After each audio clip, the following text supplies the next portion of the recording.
here, and we are here for my part 2 of my March, April, and May wrap-up.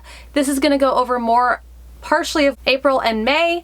I've already covered most of like what I read in March in my previous wrap-up, which was part 1. I will link that above so that you guys have access to that too. It has been a while since I filmed, so I am going over pretty much everything that I've read over the last few months to get you guys caught up where I am with my reading. So without further ado, we are going to get into the rest of what I read in April and May. So at the beginning of last year, I read both of these and I really just fell in love with them. And so I ended up doing a graphic novel binge. I ended up finishing the rest of the saga graphic novels, and all I can say is that they are up to volume 9, which I also read. Fiona and Brian, the creators of this, how dare you leave me with that kind of ending? I mean, you're on a break for a year and I have to wait to find out what's going to happen? I am in agony. Why would you do this to me? I can't even. I can't. Like, I loved this series so much. Not loved, not past tense. Sorry, present tense. I love this series so much.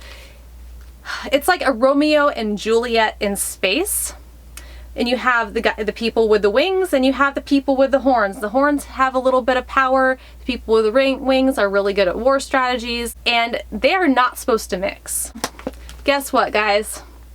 Right here. They do mix. They mix a lot. And to be perfectly honest with you, if you're a little bit squeamish, or you are offended by super sexy stuff, because this is very blatantly sexy, extremely explicit sex scenes, I mean... So if you're a little bit, you know, like not into all that, I suggest you stay away. But the fact that it was so raw and gritty was one of the things that I absolutely loved about it. I ended up giving all of these a 5 out of 5 stars because I was just all over all of this. I have been waiting forever to read this series and I just loved it. And it was amazing, and the plot lines and everything else and like all the political stuff that was going on in between this. And it's not just a story about love, it's like a story about survival and, you know, trying to camouflage yourself in a world where you're actually made to stand out. Marco and Ilana are these two people. Marco has the horns, Ilana has the wings, and they fall in love and they get together, and it's an abomination. There's so many people hunting them and they're just after them, and it's great. I do highly recommend this particular graphic novel series. So in the spirit of me binging on graphic novels, I ended up reading a very interesting graphic novel called My Boyfriend is a Bear. And it's very much contemporary. It's not even, I mean, like, it's got a little bit of fantastical elements to it because bears don't put up shelves typically like wild bears, and they don't typically peacefully sleep in the same bed as a human girl. But there was a lot of things like that were really cute about this book, and there was a few things that were kind of disturbing to me. So what made this so disturbing is that they don't blatantly talk about bestiality, but they allude to it enough that it kind of makes you wonder what's going on. And also the fact that you are wondering that kind of bothers you because you really don't want to know. That kind of bothered me just a little bit, but overall it was a really cute story about love, you know, like in finding the one that you hope to be with, and, you know, like the endurance of love. And it was really cute, but there was the whole thing, bear person thing, it just kind of bothered me just a little bit. So, I mean, I ended up giving this a 4 out of 5 stars, considering I had a kind of an ick factor in it. Along with reading My Boyfriend is a Bear, I ended up going to the way opposite extreme, and I ended up reading Monstrous volumes 1 through 3. And guys, if you guys are looking for a really awesome graphic novel, that is it. It is so steeped like in mythology and lore and background, and the graphics and the artistry on this are incredible. Basically, you have this girl who starts off with having her arm up to here. She has like these instances like where she goes wild. They kind of allude to the fact that she ended up eating her own arm up to that point, because she was hungry and she had to feed. She has a demon inside of her, an ancient, archaic demon that is just lurking, trying to get out. And they're actually on the hunt for a mask. Actually gives you more access to this particular demon. I don't want to say too much because there's a lot going on in this, and it goes further. It's a very dark, it's very gritty. There is nudity in this, and it is very extreme, and I absolutely loved every single second of it. It is not a completed series. It only has volumes 1 through 3, which I completely binged, and I had to have more, and I still have to have more, and I have to say it's probably going to end up being one of my all-time favorite graphic novels, because Monstrous is just such an interesting and crazy and dark and wonderfully magical world that I loved every second of. And of course, I ended up also giving all of these a 5 out of 5 stars. The next book that I ended up reading was Heroine by Mindy McGinnis. This is actually my first time reading anything by Mindy McGinnis. I have not read her Female of the Species yet. And I also have not read A Madness So Discreet. So this is my first time reading anything by her. This was a lot more contemporary and actually surrounds this high school baseball all-star named Mickey. Mickey loves baseball. She lives for it. She breathes it. And so does her best friend. Her entire social structure is created by pretty much everybody who's in her softball team. And, you know, it's just a whole lifestyle for her. Well, one day she's driving home and she gets into a bad car wreck and it really messes up her hip. She ends up having to go on pain relievers because the pain is just so intense, and she's actually in the process of doing physical therapy, and it's such a traumatic thing for her. It's really hard for her. It's isolated her from a lot of her friends because a lot of her friends do play softball, and so she doesn't really have the same access to them and socialization and social support that she did after the accident that she did before. She's not really quite recovering very well, so she actually ends up getting addicted to pain pills, and from there she ends up needing more and more, and this focused on addiction.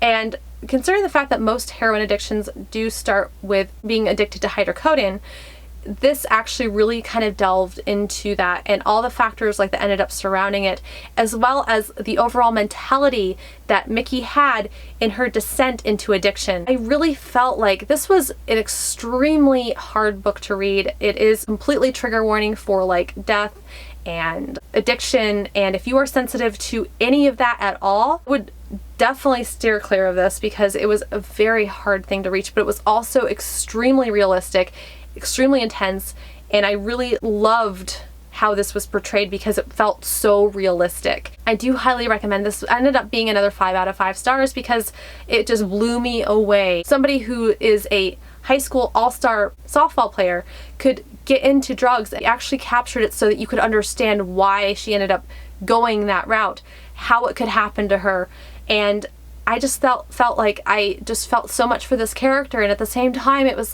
an internal battle with me. I was like, I understand why you're going this direction, and then conversely I was also thinking, you need to stop this. What are you doing? This is awful. Stop going into this. And so I was very torn reading this the entire time, but amazing. It was so good. And it made me want to read pretty much everything Mindy McGinnis has written, and I loved it ever so much. I do highly recommend it. The next book that I read is The Descendant of the Crane by Joan He. This is actually an Asian-inspired fantasy, and it's actually very steeped in forbidden magic. That's how it was sold to me. When I first heard about this book, I did really enjoy this once I got into it. The thing about this is when they tell you about it, are these oracles that they're not allowed to utilize any of their abilities anymore, because some of the background, which they really don't get into until towards the end, kind of tells you that something happened and oracles are now being hunted for their abilities. Some of them are very powerful, some of them are not, and there's just a wide range. But regardless of what kind of power you have, if you are an oracle, you are hunted, and they don't like oracles in this world. Even people that consort with oracles are considered not okay and will die by 1,000 cuts. You have Hasina, who is the princess, and she goes in search of an oracle right at the beginning of this book because she's trying to figure out if her father died of natural causes or he was murdered. According to the courts, he died of natural causes, but she is not convinced by that. So she goes and she speaks to the oracle, and she finds out that he in fact did not die of natural causes. He was murdered. So this book actually has a trial in it. And because the oracles are so forbidden, you don't get a real taste of a lot of their powers throughout the majority of this book. A lot of like that, it actually takes place towards the end of the book, and I kind of would have loved to see more of that, and I understand why it wasn't in the book as much as I had hoped, but I kind of hoped like that it was a little bit more. It was interesting, it was good, I did appreciate that, but just didn't feel like the book like really took off like until like maybe almost over halfway through it. It took me a long time to really get into this book, and I did enjoy it overall, and I love the lore. By the time we started finding out everything about it, I was enthralled and I couldn't get enough, and honestly, like, I hope that they make another one of these, because I really don't feel like, I feel like it was open-ended enough to where they could continue on with the series. So I really hope that they do that, because this was a really good read, especially like at the end, and it ended up allowing me to rate it 4.5 out of 5 stars because it ended very strong and I got a lot more out of the world that I was hoping for towards the beginning. It just took a little bit for it to get into. Next book that I read is The Girl He Used to Know. Annika is this really socially awkward girl. She's been socially awkward through her entire life. This is a contemporary, it is a romance, and she meets this boy in high school and she falls in love with him and he falls in love with her, and she's just this beautiful blonde. And you know, she talks about how, you know, like a lot of the guys that she's with, like, you know, they see a beautiful blonde but then they start talking to her and then they insult her because she's very socially awkward. She doesn't deal well like with a lot of social situations. It's really hard for her to dig into a lot of social situations, so she struggles with that, and I felt like I really related to the character in that context. Something really big happened in high school between her and Jonathan, her love interest. Like about 10 years later, they get back together again. This actually takes place in 2 timelines. You have a lot of Annika at present day, and then you also have a lot of Annika when she was in high school, and then you have a little bit of present day from Jonathan. You don't really get a lot of inside his head like when they were in high school, but you do in present day. So I really liked the whole back and forth because it kind of gave you a feel for how he was thinking. This also has really good autism rep, and I really appreciate that also. It was kind of like on cloud 9 the entire book for this, but by the time I got to the end of it, I was kind of like, it was okay. So I was heading towards a 5-star read until I got towards the end, and there was some stuff like that happened that completely took me out of it. And while I understand the context for it, I just wasn't pleased with how everything happened and fell into place. And rating it a 4 out of 5 stars. I mean, overall, if you like a cute, fun, contemporary romance, like, this is really good. But overall, like, the ending for me is kind of like what ended up making me go from a 5-star to a 4-star, because there was just a lot of things like that felt really convenient about this book. Like, they ended up in the same city, not talking to each other for like years, and they still conveniently ended up in the same city, and there was nothing to provoke that. And that kind of bothered me also. So there was a few things overall like that kind of really bothered me about the overall storyline. Like, some things were forced and I didn't feel like everything flowed exactly the way I had wanted it to. So yeah, 4 out of 5 stars. I felt it was very fitting for this. So in the month of May, I actually got my first taste of Joe Abercrombie.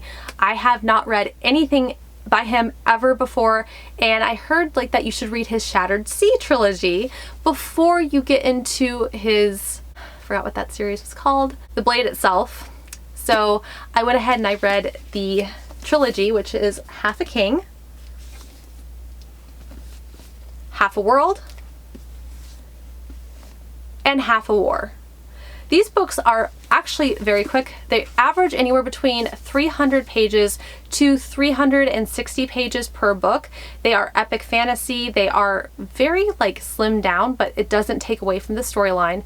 And I really enjoyed this. This was kind of like more of a Norse style fantasy, a Viking fantasy, and it was really good. This particular book here had a really awesome twist to the end that I was left reeling over. This book is all about Father Yarvi. Yarvi is a prince, and he does not want to be a prince. He wants to be a minister. He's getting very close to being able to take his ministry test so that he become a full-fledged minister, when a guard bursts into the room and says, "Your Highness, my king, your father and brother have been slaughtered, and you are now inheritor of the throne. And that is just in the first chapter alone. Actually does a really good job world building. We really get to know Yarvi very well, and you get to see the evolution of this character go from very innocent to something completely different.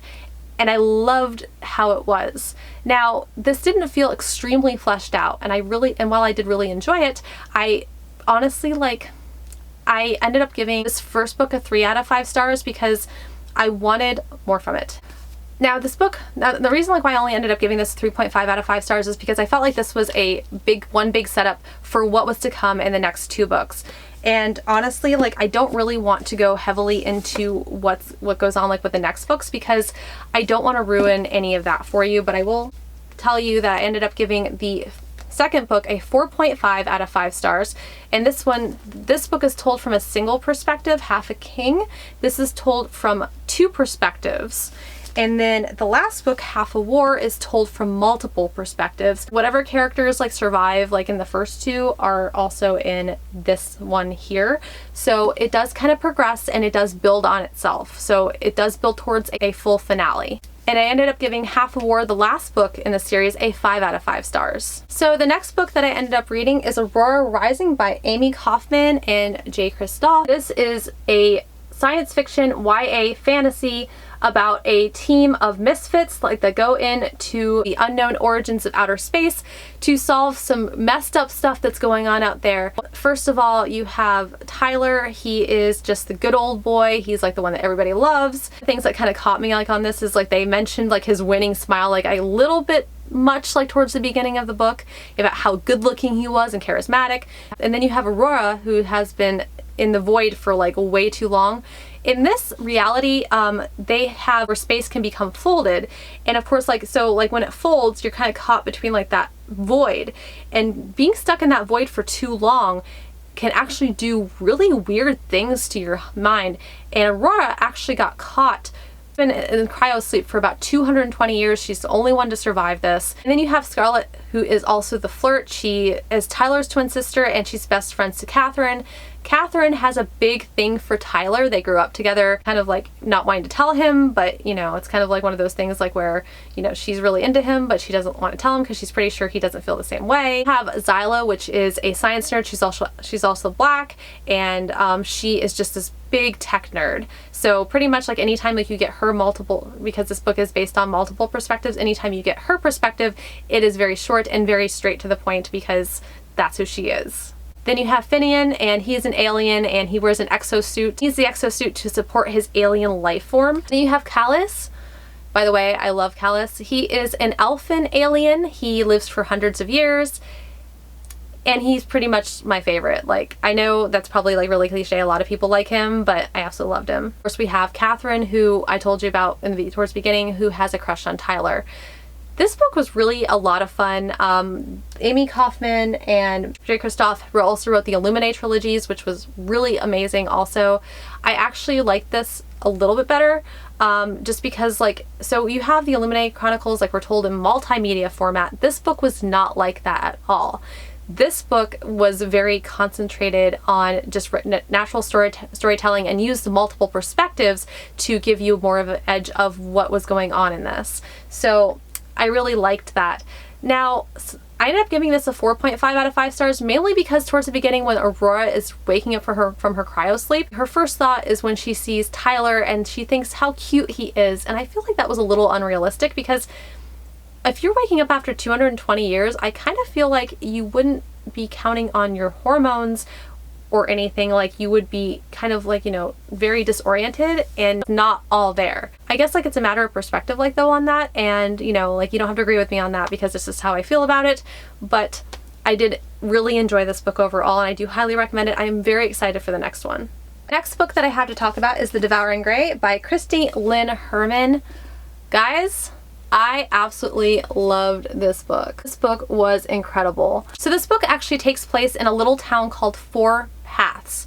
There are 4 founding families, and each one of these families has very supernatural abilities that pertain to the Devouring Grey, which is a thing that has been eating or killing people through a fog. And typically it only takes about one person a year, but recently it's been taking a lot more than that. Each time one of the founding family's children comes of age, they take this test to prove that they do have abilities to help protect the town. The reason why the founding families are so revered is because these abilities actually helped to keep the people safe. Justin Hawthorne is actually seen as this very revered guy, like he's very good looking, and so he's the popular guy. And his mother, actually, who's the sheriff of Four Paths, actually run the town. And lately, because people have been dying at faster and faster paces, people are losing faith in them. You also have Harper Carlisle, who practices swordplay. She went into the Grey, and she actually came out missing part of her arm. She actually was seen to have failed the trials as far as having any abilities at all. And then you have Isaac Sullivan, who's really close to Justin Hawthorne, but he is able to heal or hurt at whim. One day, Violet Saunders, who is the daughter of the fourth founding family, ends up moving back to Four Paths after her family had fled several years earlier, and things start happening around them. Grey ends up becoming more aggressive. There's also a lot of trigger warnings in this, with parental abuse and manipulation. There's an off-screen death of a cat. There's a lot of grief and death discussions in this, and the scenes are extremely intense. Overall, this book had me at the edge of my seat. I was absolutely hooked. This actually has some really good representation too for bisexuality and homosexuality, which is also really amazing, because on average you don't really see a lot of that kind of representation in books like this. Usually you see it in more contemporary, so it was really refreshing to see that kind of representation in this kind of format. So I absolutely love this book. I ended up giving it a 5 out of 5 stars. Christine Lynn Herman, who wrote this book, is currently in the process of writing a sequel, and I'm here for it, and I cannot wait for her to come out with that. The next book that I read is With Fire on High. This is another book of the month pick. You have Emily in this. She is our main character. She is Black Puerto Rican, and she lives in Philly, and she is a single mom who lives with her grandmother. Her mother died when she was really little, and her father is actually in Puerto Rico. He's a barber there, but he's also like very much about his home country. He just never sticks with being around her for very long. Her grandmother takes care of Emily, and her child calls affectionately baby girl. And Emily has always been very good with spices. She's always been very good with cooking. So she's getting ready to graduate from high school, and she's dealing with the fact that she doesn't know where she's going to end up. She doesn't know where she's going to be after this. She doesn't know where her future is going to be, or even where she wants her future to go. She knows that she has to take care of her daughter because the baby daddy is, while he is present, he's not really stepping up to his role as being a father. And actually, his parents didn't even really want the baby. They actually wanted her to get rid of it, but she refused. And he really struggles with being a character in this book because she's not quite an adult yet, but she's also not a child anymore. And so her school treats her like a child. Her grandmother treats her like an adult, trying to let her make her own decisions, and she's kind of stuck somewhere in between, trying to figure out how to balance it all, because it's not easy for her to balance everything when you have such polarizing views of who you are supposed to be as a person. One day there's an elective that starts in her class, and she ends up going and learning how to do culinary sort of stuff. The teacher that's in her culinary class is actually preparing them to take a food readiness exam where she will be able to handle food in a real live restaurant. And so he's trying to prepare them for that because he wants them to be able to do something with the experience that he's giving them. And of course, being the fact that she feels like she already knows a lot, she kind of struggles with that too, because she has to accept the fact that she doesn't know everything about spices or food or how to prepare food for a public purpose. I really loved everything about this book. Elizabeth Acevedo did a really good job. I still haven't read the Poedex, which I really need to get to, but I really love this. I ended up giving this another 5 out of 5 stars because it was just incredible and amazing, and I really, really enjoyed it. So this is the one that's been floating around BookTube quite a bit, and a lot of people have read it. Red, White, and Royal Blue by Casey McQuinton. This is a hate to love story between Henry and Alex. Alex is the son of the US president, who's his mother. I love the fact that they had a female president in this. And Henry is the Prince of England. Well, they go to Prince Philip's wedding. Henry and Alex end up getting into a spat that destroys that $10,000 wedding cake. And in order to consistently maintain the eye of the public that England and US have good relations, because this was kind of considered a diplomatic incident, they are forced to have to be seen together consistently. Go from hating each other to loving each other. So it does have a little bit of a hate to love trope, which kind of, you know, I really liked that. I especially liked how it did because it felt very natural to me in this. Then, because they are such public figures, like, they really can't talk about their feelings for each other. And that's a whole nother thing, which is, this ended up being a beautiful story. I ended up loving everything about this. There was one little instance, like, though, that I should discuss, especially like at the beginning. They didn't instantly fall in love. Like, it was a lot more carnal than that. Like, they had some very explicit sex scenes because this is considered new adult. And so I was a little bit shocked. It made sense, but I was a little bit shocked because, you know, like, most books are not that raw. I mean, I don't read a ton of romance books, but I guess most of the ones like that I'm drawn towards like are a little bit fluffier like than that, like with the sex scenes. And this really wasn't very fluffy at all with the sex scenes. It was very raw, very carnal, very out there. And so it made sense, but there was actually one scene that kind of bothered me. I ended up rating this a 4.5 stars because of this one scene. There was a part like where Alex basically told Henry that if he didn't show up to his room at 11 o'clock at night, that he was going to put him on a no-fly zone. And it felt that scene felt a little bit more aggressive to me, like, than I would have liked. And I felt like he was actually using his power to gain sexual influence over Henry. And I don't feel like that's okay in any circumstance. So that part itself rubbed me the wrong way, but that overall, like, that was one scene in it. It didn't detract from my overall enjoyment of the book, and nothing like that ever happened again throughout the rest of the book. And I felt like it was very even and very well done. Not to mention, like, the fact that Alex had a amazing support system, which you don't really see a lot of young teenagers get that all the time from the people around them, especially like when they know that they are gay or bisexual, which this has representation for both of those things. And I love the fact that it emphasized that kind of support system. This overall was a beautiful book, and I really loved it, and it was just amazing. The last book that I have to discuss is Pocket Frida Kahlo Wisdom. This is just like a tiny little coffee table book that has Frida Kahlo quotes in it. You have about maybe one quote per little page, and sometimes one quote can go on to 2 different pages. There's not a ton of substance to this book. It's basically just a quick read if you want a dose of Frida. And I probably should have expected that. I ended up giving it a 4 out of 5 stars because, you know, it was okay. I mean, especially if you wanted a quick fix of Frida Kahlo and her world and her quotes. And I really did enjoy it, and I did appreciate it. It wasn't like everything, and it wasn't all consuming, but it was what it was. So I ended up giving this a 4 out of 5 stars. Guys, that was a mouthful. I hope you guys liked this video. If you like this video, hit the little like, hit subscribe, and hit the little bell icon if you want to receive emails every time I post. I would love it if you guys would come interact with me. I am also on Twitter, Instagram, Goodreads, and Amazon. Those links are linked in the area below. And I will see you guys again very soon. Thank you guys so much for watching my videos. And I will see you guys again very soon.